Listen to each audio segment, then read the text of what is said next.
y seguidamente daremos comienzo al segundo panel de la jornada, denominado Experiencia Nacional. Invitamos al doctor Justo José Reina y al doctor Jaime Rodríguez Arana Muñoz a subir al escenario.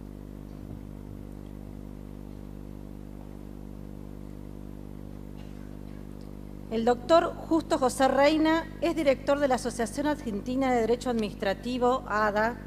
Posee un doctorado en Derecho otorgado por la Facultad de Ciencias Jurídicas y Sociales de la Universidad Nacional del Litoral. Cuenta con publicaciones sobre la especialidad y otras áreas del derecho. Es miembro fundador de la Red Euro-Latinoamericana de Derecho Administrativo, habiendo sido designado director ejecutivo para Latinoamérica. Es codirector y docente estable de la carrera de especialización en Derecho Administrativo, organizado por la Secretaría de Posgrado y Servicios a Terceros de la Facultad de Ciencias Jurídicas y Sociales de la Universidad Nacional del Litoral.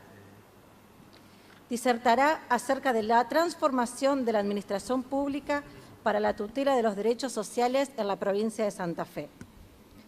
Y el doctor Jaime Rodríguez Arana Muñoz es catedrático de Derecho Administrativo en la Universidad de La Coruña, director de su Departamento de Derecho Público Especial, presidente del Foro Iberoamericano de Derecho Administrativo y de la Asociación Española de Ciencias Administrativas, presidente de la sección española del Instituto Internacional de Ciencias Administrativas y autor de libros y publicaciones sobre derecho público y ciencia política. El doctor disertará acerca de los derechos sociales fundamentales y derecho administrativo.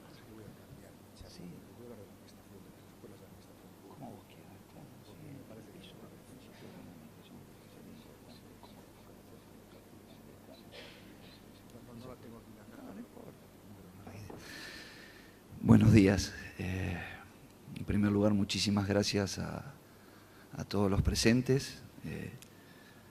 Mi felicitación a lo que es la Escuela de Administración Pública de Entre Ríos, en las personas de Guillermo Maldone y de Julio Rodríguez Ignes, a las autoridades provinciales, tanto del Poder Ejecutivo como del Poder Judicial, y a todos los presentes que se desempeñan en los ámbitos públicos o privados, porque ya es un poco todo lo mismo.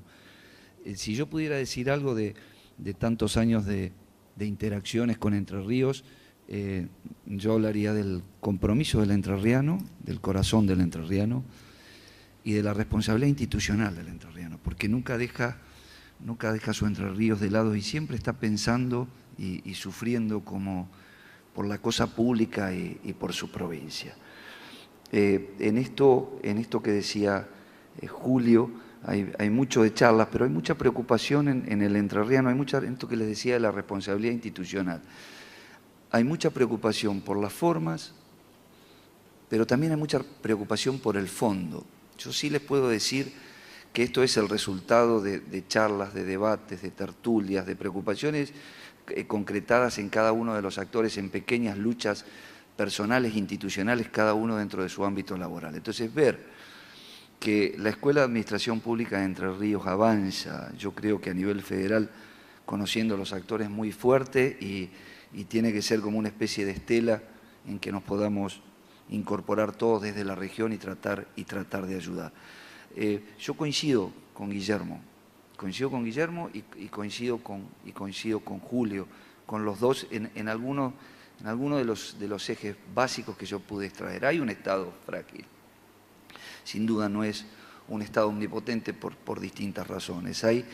Hay una necesidad de llegar a la transformación y lo que gobierna todo esto es el principio de buena administración. Acá lo tenemos a Jaime y ya voy a decir por qué, porque él es el caballero iberoamericano de la buena administración y su necesidad de concreción. Julio plantea una cosa que por allí es de un eje y por eso tenía mucha alegría de los funcionarios presentes. Julio hablaba de derechos, hizo la enumeración desde el punto de vista del bloque normativo, sobre todo el bloque constitucional. Julio habló de derechos, de presupuesto, y la necesidad de transformar. Los dos, tanto Julio como Guillermo, hablaron de transformación y no de reforma de la administración pública, cosa que coincido. Pero hay una cosa también que no es menor y que es central de lo que dijo Julio. Julio habló de la necesidad de llevar una registración de donde está centralizado el conocimiento. Las sociedades organizadas, los estados, las instituciones públicas, nadie, ninguna institución pública, ningún plan político o de gobierno puede llevarse adelante sin el acceso al conocimiento. Y el acceso al conocimiento y el conocimiento no es susceptible de ser enmarcados en compartimientos estancos. Jaime es otro de los grandes profesores iberoamericanos que trabaja por la administración sincronizada y donde todo el conocimiento es de nosotros, es de la comunidad, es del pueblo, es de todas las instituciones. No se puede pensar más, no se pueden pensar más en el inicio del siglo XXI en la información y el conocimiento sectorizado por pertenencias a dimensiones jurídicas endonacionales, nacionales, provinciales o autárquicas. El acceso a la UNL, decía él, a sindicatos, a la Procuración del Tesoro, al INTA, a todos los organismos públicos de acceso a conocimiento. Se ve en este diseño que para mí se estructura de la EAPER, se estructura sobre pilares esenciales de las modernas concepciones de las administraciones públicas para este siglo XXI. Yo siempre trato de ser lo más cristalino posible, sobre todo cuando uno habla al público, cuando uno asume, porque es mostrarse, decir qué es lo que quiere, qué es lo que piensa y tratar de construir, como suelo decir, un puente de comunicación.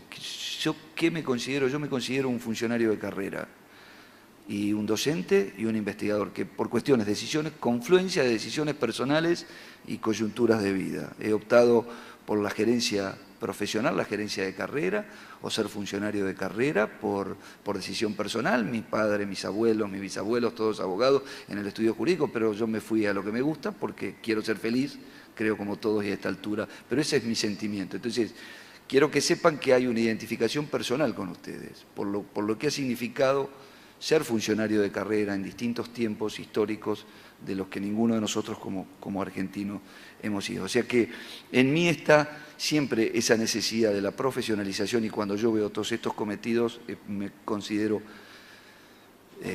visceralmente o moralmente comprometido.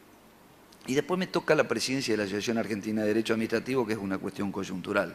Y estando Ingar sabrán por qué es cuestión coyuntural. Pero sí quiero decir que la Asociación Argentina, lo único que he intentado en el inicio de la gestión es que la administración se abra. Y quiero decirles por qué esto, que se abra más de lo que siempre se viene abriendo o dentro de su perfil federal.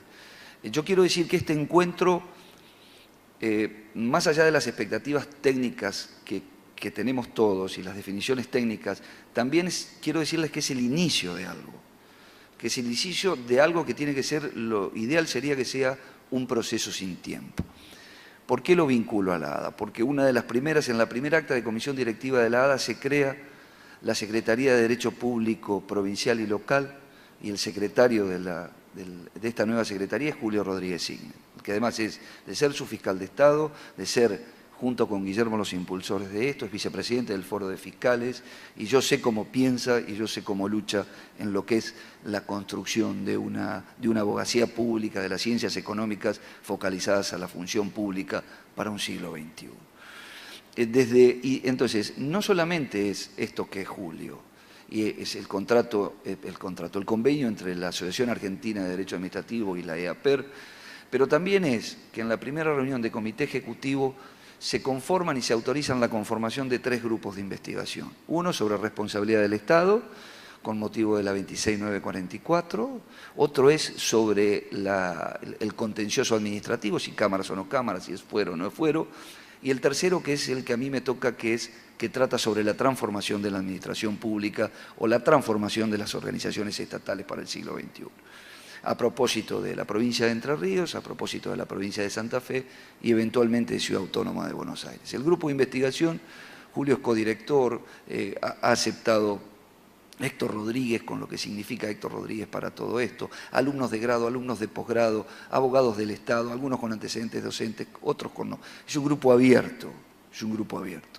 ¿Cuál es la idea básicamente? Es que la Asociación Argentina de Derecho Administrativo, en lo que pueda, en lo que pueda, realice una especie de escondida actividad de extensión. Entonces, lo que sí es, si las jornadas nacionales van a ser en el mes de septiembre en la ciudad de Paraná, llegar como compromiso con el proyecto de investigación en las líneas centrales de lo que se estime como conducentes entre entrerrianos, santafesinos, docentes, proponiendo o encontrando líneas de investigación para este proceso de transformación que se está iniciando. Y esto es lo que decía Julio.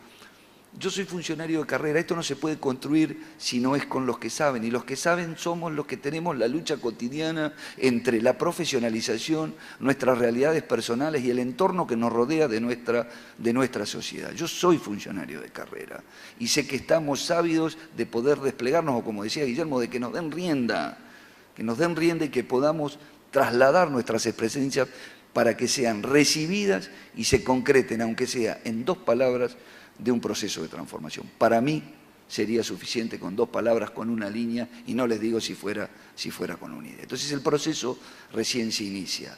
Las expectativas, espero como presidente de la asociación, que las tengan cumplidas en las Jornadas Nacionales de Derecho Administrativo que se realizarán en el mes de septiembre. No es casual que esté Jaime, como hablábamos con Julio y con Guillermo. No es casual que esté Carlos Balbín y no es casual que esté José Said para este puntapié inicial. Jaime, como decía, es el adalid del principio de buena administración y de la Carta Iberoamericana, o de las cartas, o en materia de derechos y deberes de los ciudadanos y de la centralidad de la persona humana en la organización estatal y el derecho. Es él el que viene luchando, no solamente en España, sino que viene luchando en toda Latinoamérica. Entonces tenemos el mejor defensor del principio básico o esencial sobre el cual se tiene que estructurar todo proceso de transformación, y que nosotros, como actores sociales o actores públicos, pesa sobre nosotros la responsabilidad como generación, definirlo o ponerlo en marcha. Está Jaime. Carlos Balbín, profesor titular de la UBA, es él el que está trabajando, a mi modo de ver, de una manera maravillosa, el concepto de derecho administrativo sobre la base de la inclusión social. No es el derecho de la organización, de la acción y del control de la administración pública, sino es un derecho que tiene básicamente una responsabilidad regulatoria entre intereses individuales, sociales, intereses corporativos, donde la función regulatoria con fines de inclusión social pasa a ser el verdadero desafío de la sociedad y de las entidades públicas en este siglo XXI. Ese es Carlos, como profesor titular de la UBA. Y José Said es el secretario, además de que piensa ideológicamente, porque no admite el derecho sin el compromiso, porque el derecho es ideología, el derecho es sueños y el derecho es responsabilidad históricamente determinada en el momento que nos toca vivir. No hay opciones para tomar posiciones, no hay que tener miedo en tomar posiciones, y además es el secretario de Investigaciones de la Asociación Argentina de Derecho Administrativo, que nos apoya en todo esto de tratar de tener una actividad extensionista que se pueda concretar precisamente en propuestas para la transformación. Varias veces dije transformación, y fíjense que en el título no decíamos reforma, porque cuando hablamos de reforma hablamos, en mi concepto hablamos como de procesos revolucionarios. Cuando hablamos de reforma hablamos del proceso de reforma de la última época, la última década del siglo pasado, es decir, cuando veníamos con reformas estructuradas sobre modelos neoliberales, cuando nos decían que el Estado era ineficiente, como yo escuché decir en la década del 80, a finales de la década del 80, el Estado es todo aquello que aparece bajo la puerta todos los meses con la factura de todo lo que tenemos que pagar. Es decir, una estrategia política de un modelo neoliberal que llevó a un proceso de transformación sobre declaraciones de emergencia económicas, de emergencias administrativas, de repliegue del Estado, consiguientemente de apoderamiento de un mercado inexistente. Bueno, que trajo, todos ya sabemos lo que vivimos en el 80 o en el 90, pero como cuadros administrativos, esa actitud, esa estrategia política de llevar adelante un plan económico de gobierno que en realidad tenía un contexto internacional, trajo sobre nosotros o sobre unas estructuras administrativas unos efectos devastadores.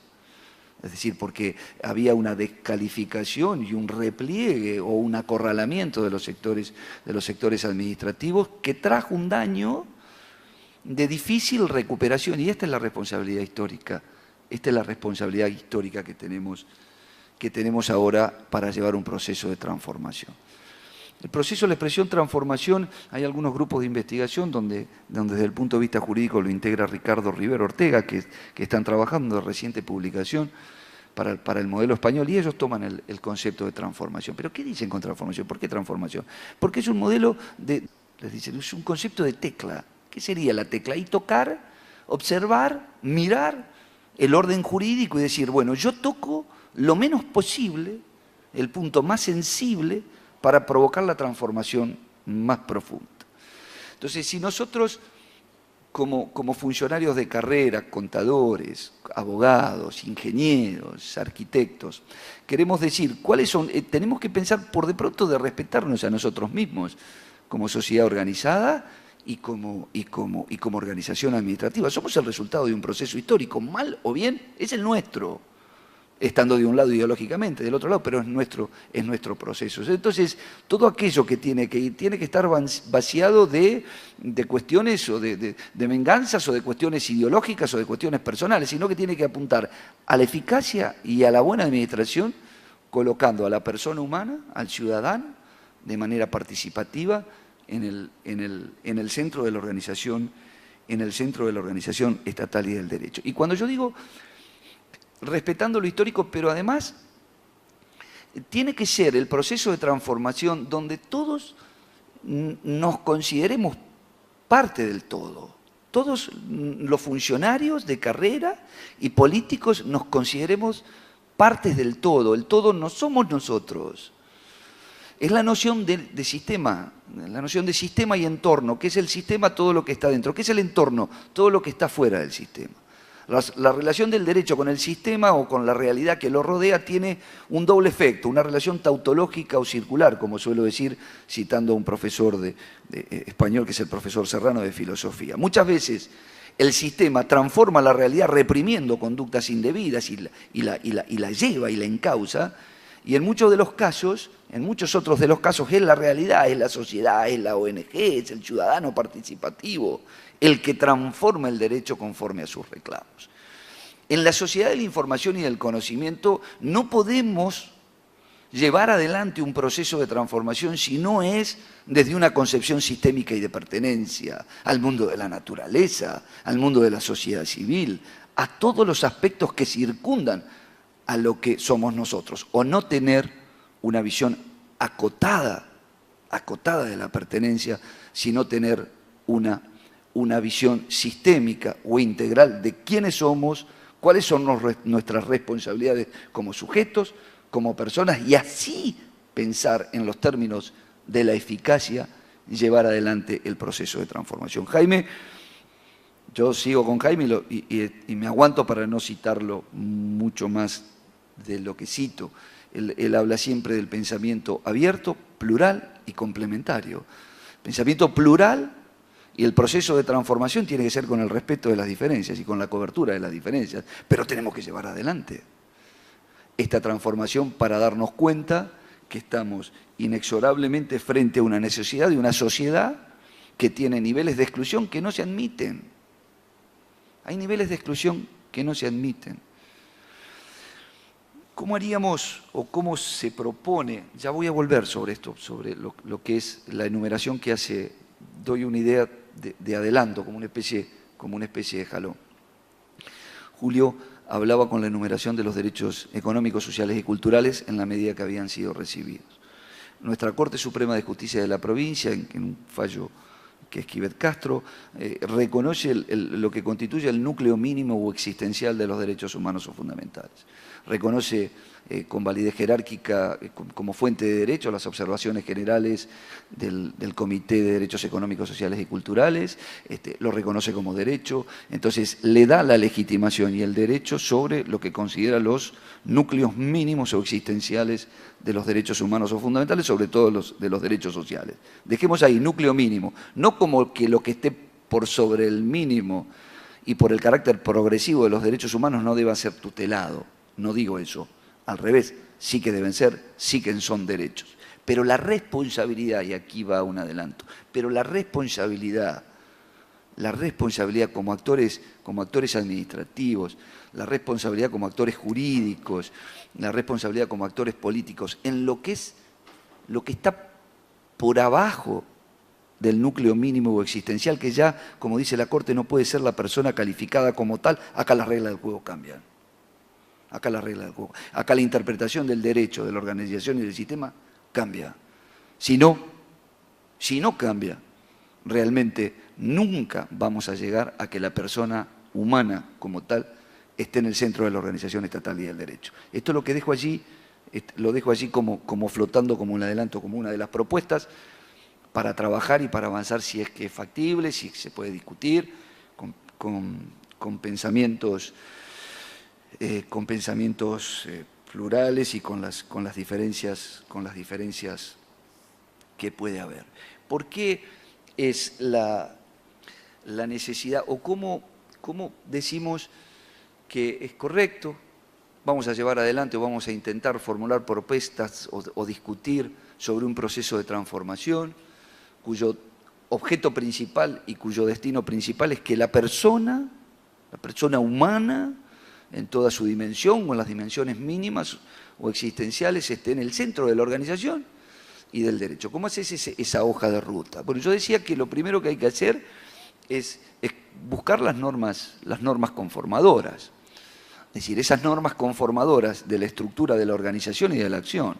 Hablemos de leyes de ministerio, hablemos de las leyes de administración financiera, los estatutos generales del empleado público, en el caso de la provincia de Santa Fe es la 8525, las normas en materia de contratos, los contratos administrativos, el régimen general de contrataciones del Estado, las leyes o las normas sobre procedimiento administrativo. ¿Pero por qué?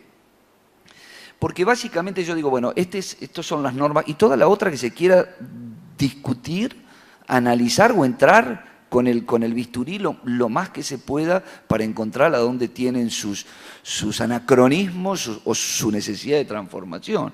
¿Pero por qué? Porque desde lo conceptual, todas esas normas son el resultado de un proceso histórico, de nuestro proceso histórico. Vuelvo a decirlo, ni malo ni bueno, es nuestro. Nunca es triste la realidad, lo que no tiene es remedio y vamos hacia adelante y hacia la inclusión social. Entonces, verificar, porque ese grupo normativo, conformador, estructural, ese grupo normativo es el resultante de un modelo de Estado. Es un modelo de Estado weberiano, es un modelo de Estado piramidal, estructurado sobre la primacía de la ley, estructurado sobre la pirámide cerrada, sobre los compartimientos. Las leyes de administraciones financieras tratan de buscar una transversalidad en materia contable, en materia presupuestaria, pero en realidad la matriz es la del sometimiento de la administración a la ley, donde la ley es el fundamento y el límite de la potestad de actuación. Y cuando hablamos nosotros de los empleados, son nuestras competencias, nuestras misiones y nuestras funciones, y cuándo hacemos lo que está bien y cuándo hacemos lo que está mal. Y si buceamos los estatutos generales, por ejemplo, de los empleados públicos, vamos a ver que lo que está escondido, por lo menos en mi primera lectura, o deberíamos ver, no lo digo Entre Ríos, por favor, porque es un objeto de investigación, deberíamos ver que lo que está escondido primeramente es el principio de jerarquía, el respeto, cumplir las órdenes, cumplir las instrucciones, siempre la jerarquía y la administración pensada y diseñada sobre el cumplimiento de lo que lleve a la orden de la pirámide y a la orden del cumplimiento del funcionario, donde el empleado debe retroalimentar cada vez más. ¿Y cuál es lo más valioso? En la experiencia. Otro de los parámetros que el Centro Latinoamericano de Administración para el Desarrollo trabaja, el CLAD, que el CLAD trabaja para la reformulación de la administración pública en distintos documentos, Carta Iberoamericana de la Gestión Pública, Participación Ciudadana, de Gobierno Electrónico, hay mucho para ver, hay mucho para transformar con teclas o con cosas. Y decimos, bueno, si yo soy funcionario, yo tengo 55 años, soy clase 59 y he llegado al máximo vértice de lo que es la estructura orgánica de carrera. ¿Por qué? Porque tengo años y tengo experiencia. ¿Por dónde empecé? Por abajo. ¿Qué es abajo? Lo más cerca del ciudadano. Lo más cerca del ciudadano. Si vos querés pensar quiénes son los jerarquizados, los que aprendieron y pueden ser útiles a la administración. Entonces el funcionario de calle, como se dice, el que está en contacto con el ciudadano es el que está empezando la carrera, porque en realidad tiene que aprender y tiene que retroalimentar esta pirámide. ¿Por qué? Estas pautas de jerarquía, de sueldos, estas pautas de diseño de los estatutos orgánicos funcionales y piramidales, ¿son correctas? Sobre los mandatos digamos, sobre las pautas del modelo de Estado weberiano, de la primacía de la ley, donde la ley está correcto, porque teníamos que construir una organización administrativa que debía evitar el clientelismo, que tenía que ser profesional, entonces teníamos que formarla y tenían que crecer. Correcto, diría una presentadora. Pero en términos del siglo XXI, ¿para qué estamos? ¿Por qué no los más calificados? ¿Por qué no con regímenes salariales o plus o cosas que donde el ciudadano esté contenido y atendido porque es él el objeto de la organización y del derecho? ¿Por qué el funcionario de calle está lejos del funcionario político? Error. El funcionario político debe estar directamente vinculado al funcionario de calle porque es él el termómetro que no va a permitir la transformación de la realidad. Pero es un cambio de lógica jurídica, es un cambio de lógica. No digo que está bien o que está mal, pero si nosotros como funcionarios de carrera o funcionarios políticos verdaderamente asumimos que desde el punto de vista de la política de la gestión pública y desde el punto de vista jurídico a lo que no les guste y desde el punto de vista constitucional y la concepción sistémica del derecho a partir de la reforma constitucional del 94, ha llegado Carlos y estamos todos salvados con el doctor Balbín. Carlos. Tenemos también un imperativo de orden jurídico donde aparece esta centralidad que nos obliga a repensar todo lo que son las normas estructurantes. La transversalidad, lo que se logró con la 12510, y esto también lo digo de una manera anticipada, ¿no lo vamos a hacer desde el punto de vista jurídico? ¿Vamos a trabajar los contadores de un lado y los abogados del otro? ¿Y los abogados no vamos a tener transversalidad? La unificación de criterios, la definición de los criterios jurídicos en materia de casos sociales o en materia de derechos fundamentales, en materia de derechos sociales, no tiene que ser con un funcionamiento transversal. Ahí no hay eficiencia. Y no, esto no es una crítica, ahí no hay eficiencia, no tenemos también una responsabilidad diferente como para concebir los modelos de organización. ¿A dónde hacemos esa transversalidad, ese gabinete, ese consejo de derechos económicos, sociales y culturales, como se quiera pensar, entre contadores con el área hacendal y el área presupuestaria al lado de los abogados o los directores de asuntos jurídicos? ¿O el problema de un ciudadano y la definición si llega al núcleo mínimo o existencial no es un problema de todos y no es un problema transversal? Necesitamos el presupuesto, el destino de fondos. Y es un problema jurídico. ¿Dónde estará? Estará dentro de la jefatura de gabinete, el ministro de Reforma del Estado, estará dentro de una fiscalía de Estado, responderá de acuerdo a una política, pero los actores, los integrantes, los abogados integrantes de las organizaciones administrativas también tienen una responsabilidad frente al ciudadano y frente al núcleo de derechos de estos pisos mínimos. Y los contadores y los funcionarios políticos, todos juntos son ejes para discutir, para ver ejes técnicos con la apertura y el acceso al conocimiento. Como dice, si es un caso de alta complejidad, ¿por qué?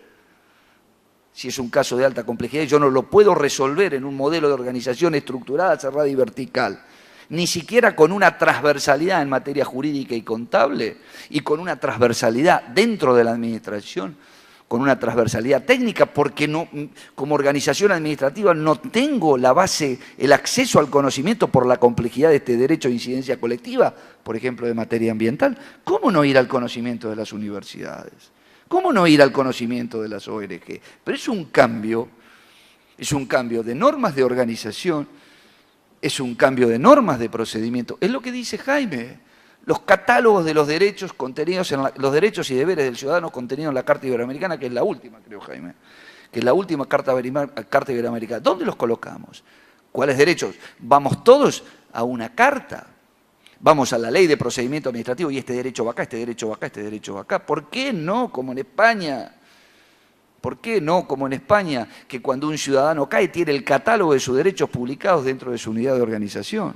¿Por qué no para un gobierno electrónico las mesas de entrada, no sé cuál nombre buscaría, pero buscaría otro, porque ¿a dónde entramos? Entramos a la pirámide. ¿Por qué las mesas de entrada? Si es una atención de todos, si el gobierno es de todos, si tiene que ser abierto. Bueno, las áreas informáticas al lado de las mesas de entradas para asistir al ciudadano y decirle cómo tiene que hacerlo, si lo quiere hacer por electrónico, si va a constituir domicilio, qué formularios tiene que presentar. Pensar en otros términos, pero en términos de servicialidad y de salir de esquemas piramidales que yo muchas veces, disculpen que es como un descanso que me tomo, que cuando vengan las sociedades jóvenes, nosotros tenemos la responsabilidad histórica, porque los jóvenes ya vienen con esa lógica del celular y la lógica de las redes, no vienen con la lógica de las misiones y de funciones, y no vienen con la lógica de la reserva de la información. Para ellos la información es inherente, es estructural, pero nuestra responsabilidad es generar los cambios para que ellos puedan, que están formados en la sociedad de información y de conocimiento, encuentren administraciones públicas transformadas en sus teclas para que jefatura de gabinetes, para que fiscalías de Estado, para que tribunales operen conectados con pensamientos abiertos, con pensamientos complementarios a la sociedad y a los distintos sectores del conocimiento. Me parece que esto es uno de los ejes centrales. Me estoy yendo del tiempo. Hay bastante más, 10.204. Las leyes de obras públicas, esto va a hablar José Said.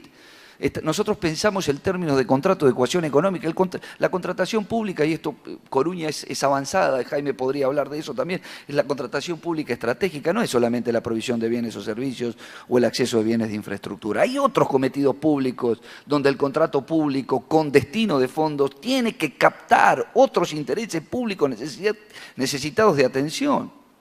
Pero no es solamente un problema de ecuación económica financiera, sino de cumplimiento de fines públicos, donde los contratos es una técnica para cumplimiento de planes de gestión, básicamente sobre conceptos de centralidad y de inclusión social. Yo, para ir terminando, decir, esta horizontalidad y transversalidad en función siempre de la persona, debe repensarse también dinámicamente lo que es el ordenamiento interno, endoprovincial o la dinámica federal. Hablamos de federalismo de concertación, hablamos de federalismo dual primero, federalismo de concertación, federalismo cooperativo. Yo no sé, yo estoy seguro, pero bueno, no depende de mí, sino obviamente de muchos factores. El federalismo de concertación, el federalismo de cooperativo trata para determinado tipo de competencias concurrentes o competencias exclusivas. Yo no tengo la culpa, para los que no lo piensen así, yo no tengo la culpa de la reforma constitucional del 94 con el reconocimiento de los nuevos derechos, con la nueva cláusula de progreso. Yo estoy contento con la nueva cláusula de progreso, yo estoy contento con el artículo 43, yo estoy contento con la legitimación, yo estoy contento con lo que hizo el convencional constituyente en el 94, estoy contento con la Convención Americana de Derechos Humanos, yo estoy contento con el Pacto Internacional de Derechos Económicos, Sociales y Culturales, con las observaciones generales, con la incorporación al sistema jurídico de todas estas formas de producción jurídica por fuera de las fronteras nacionales. También estoy contento con el artículo 1 de la Convención Americana, el 1 es el artículo 1.1, el 2 y el 28 de la cláusula federal, y yo estoy contento con el sistema de responsabilidad internacional. Yo estoy contento porque el sistema de responsabilidad internacional nos condena independientemente de los ordenamientos y la distribución de competencias, si el responsable es la comuna, la provincia, o si el responsable es la nación respecto de competencias propias o respecto de... Respondemos todos como argentinos a la salida del sistema. Ahí no hay lugar para federalismo, ni no, que sí, que esto, que lo otro, ahí tenemos que cumplir y hay responsabilidad internacional. El 1.1, el 2, el 28, la jurisprudencia de la Corte Interamericana, ahora con el Pacto Internacional, las observaciones y los reclamos. Entonces, si vemos todo desde un punto de vista sistémico, y si a la salida del sistema somos todos responsables sin fronteras, al inicio del sistema, digo yo, cuando tenemos a alguien en situación de calle o en una situación de desnutrición, ahí no somos todos responsables. Ahí sí tenemos un problema de fronteras y ahí sí tenemos un problema de sillas, si es la comuna, la pequeña comuna, si es la provincia o si es la nación. Ahí sí tenemos que ver, no, son facultades concurrentes, pero en realidad yo tengo planes generales que he destinado fondos y esta patología o esta particularidad no entra dentro de los planes. No somos todos responsables.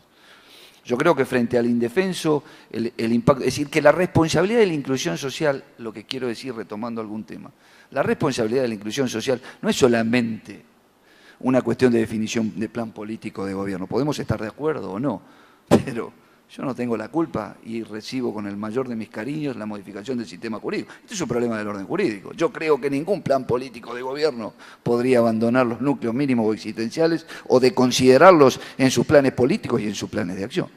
Ahora, si tiene presupuestos que considera inelásticos, si tiene organizaciones que son consideradas inelásticas, frente a ese núcleo mínimo o existencial, que no son personas, la dinámica del federalismo se redefine. Y ahí somos todos responsables para actuar conjuntamente. Ahí no hay fronteras frente a una desnutrición. Puede ser dispuesto por vía cautelar, pero no debe ser necesario. Entonces, las organizaciones administrativas dentro de los máximos niveles de coordinación o de responsabilidad en los ordenamientos internos o las leyes provinciales pueden prever, si yo como legislatura puedo discutir en mi seno, donde está la representación directa de la voluntad de la comunidad y de mi departamento, yo puedo decir cuáles son las competencias y las obligaciones de los ministerios o de las pequeñas localidades y de las provincias. Yo no puedo interponer una acción conjunta, ordenar una acción conjunta y una responsabilidad conjunta y de actuación por redes, para atender por vía de los más altos a nivel local. Claro que puedo, claro que puedo. Creo que sin duda, claro que puedo. No necesito una sentencia de condena. Tengo un deber proveniente, no de aquel Estado de Derecho legal que hablábamos al principio de la extracción weberiana, sino del Estado de Derecho constitucional, donde esta centralidad y los principios y la defensa de la persona como tal se comportan igual que las reglas jurídicas. Son como leyes, son mandatos obligatorios en los núcleos mínimos existenciales. Y yo poder decir, como funcionario de carrera, y yo poder decir, como funcionario político de mi provincia o de mi país, en mi jurisdicción todas las personas van a ser consideradas como tal independientemente de las fronteras. Puede ser una ley de administración sincronizada, de administración conjunta. Una responsabilidad histórica, una responsabilidad personal, una responsabilidad funcional, mucho por trabajar, mucho por divertirse, porque creo que cuando uno con urgencias responde a lo que uno quiere, hay mucho por hacer, hay muchos consensos por encontrar y hay mucho por trabajar. A las autoridades y a todos los funcionarios del Estado, muchísimas gracias.